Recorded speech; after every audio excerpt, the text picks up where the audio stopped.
Никој не признава вина за направените грешки во учебникот по историја и општество за пето одделение. Авторите и рецензентите велат виновно е Министерството, оттаму топката ја враќаат назад и во Националната комисија за учебници.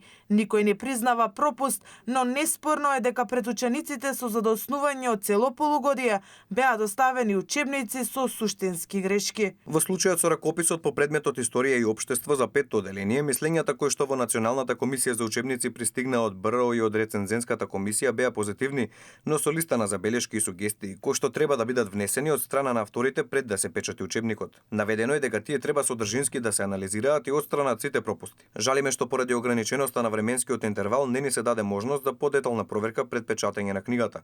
Учебникот не го добивме во печатена форма за повторна проверка пред да оди на печатење. Должни сме да информираме дека по направените измени во учебникот кои им се сугерирани од страна на рецензентите, авторите до Националната комисија за учебници на ЦД го имаат доставен учебникот заедно со дописот во кој е наведено дека се работи за финална верзија, а рецензентите пак имаат подпишано изјава дека нивните забелешки се имплементирани во истата. Грешките во учебниците кои можеа да се прочитат беа повеќе од скандалозни. Лапсуси беа забележани во учебникот по историја и општество, каде пишува дека Македонија на запад граничи со Бугарија. Во истиот учебник пишува дека врвот Монт Еверест е висок 29 километри, иако највисоката точка на земјата е околу 8800 метри, а сгрешена е најниската точка на светот, која е 400 метри под морското ниво. Грешки имаше и во учебникот по географија за 8 одделение, па Португалија си доби ново знаме.